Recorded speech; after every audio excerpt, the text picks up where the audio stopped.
White হাউসে briefing, সংখ্যালঘুদের সুরক্ষা অত্যন্ত জরুরি, বাংলাদেশ নিয়ে প্রশ্নে জন কার্বি।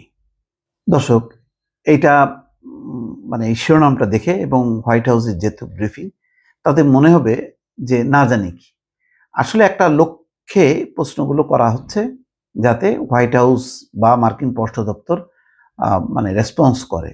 কিন্তু দুর্ভাগ্য হচ্ছে যে তারা কেউই রেসপন্স করছে না, বরং আমি এই উত্তরে দেখলাম যে তারা বাংলাদেশের সমস্ত পরিস্থিতি নিবিড়ভাবে পর্যবেক্ষণ করছে।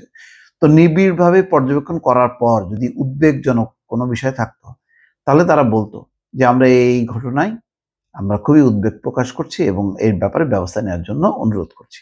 সেরকম না, উত্তরটা হচ্ছে সার্বিক, যে সংখ্যালঘুদের সুরক্ষা অত্যন্ত জরুরি। তো এটার থেকে এটা তো ভারতের ক্ষেত্রেও যা, সারা বিশ্বের দেশে দেশে একই ব্যাপার। দর্শক, এই হচ্ছে ব্যাপার, কিন্তু তারা একটা পয়েন্ট বের করতে চাচ্ছে যেটা দিয়ে রাজনৈতিকভাবে অন্তর্বর্তী সরকার বা বিএনপি জামাতকে ঘায়েল করা যায়। তো সেরকম এখনো পর্যন্ত আসেনি, ভবিষ্যতে আসবে কিনা এরকম উত্তর সেটার হয়তো অপেক্ষায় আছে যারা এটার জন্য মানে চাতক পাখির মতো বসে আছে। বাংলাদেশে ধর্মীয় ও নৃতাত্ত্বিক সংখ্যালঘুদের সুরক্ষা অত্যন্ত জরুরি বলে উল্লেখ করেছে যুক্তরাষ্ট্র।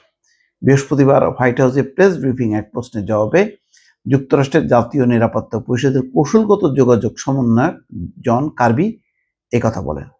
সংবাদ সম্মেলনে এক সাংবাদিক কার্বিকে বাংলাদেশ ও ভারত নিয়ে দুটি প্রশ্ন করেছিলেন। বাংলাদেশ নিয়ে প্রশ্ন করতে গিয়ে তিনি বলেন, শেখ হাসিনার সরকারের পতনের পর বাংলাদেশে হিন্দুদের হত্যা এবং মন্দির ভাঙচুরের অভিযোগে কয়েক সপ্তাহ ধরে যুক্তরাষ্ট্রে হিন্দুদের কয়েকটি দল বিক্ষোভ করছে, সে বিষয়ে প্রেসিডেন্ট জো বাইডেন অবগত আছেন কিনা।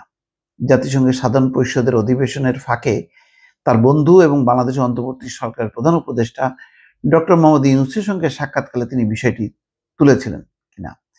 জবাবে কার্বি বলেন, আমরা খুবই 3 বার খুবই নিবিড়ভাবে এগুলো পর্যবেক্ষণ করছি এবং প্রেসিডেন্ট নিজেও নিবিড়ভাবে নজর রাখছেন। তিনি বলেন, সাবেক প্রধানমন্ত্রী ক্ষমতাচ্যুত হওয়ার পর বাংলাদেশের নিরাপত্তা পরিস্থিতি কঠিন হয়েছে।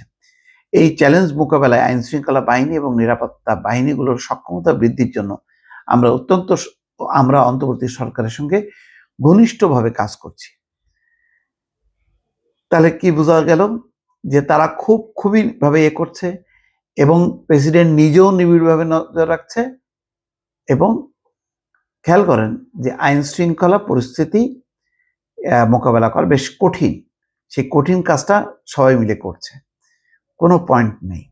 অন্য এক প্রশ্নের জবাবে তিনি বলছেন যে সব বাংলাদেশি নেতাদের সঙ্গে আমাদের আলোচনার সময় আমরা খুব স্পষ্ট করে বলেছি যে ধর্মীয় ও জাতিগত সংখ্যালঘুদের সুরক্ষা অত্যন্ত জরুরি।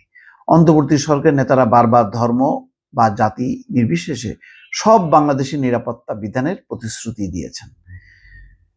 তো ঠিক আছে, এখানে কিন্তু যা কথাবার্তা এমন কোনো পয়েন্ট বাংলাদেশে উদ্ভব হয়নি যে পয়েন্টে একেবারে যুক্তরাষ্ট্র উদ্বেগ প্রকাশ করে, উৎকণ্ঠা। তারা যেটা উদ্বেগ উৎকণ্ঠা সেটা গণতন্ত্র, গণমাধ্যমের স্বাধীনতা,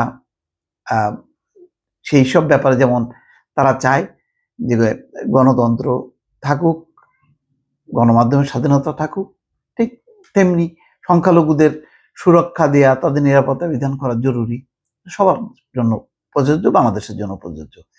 এইটুক পয়েন্ট নিয়ে যদি কেউ তৃপ্ত হতে চান, হতে পারে। দর্শক, ভালো থাকবেন। আল্লাহ হাফেজ।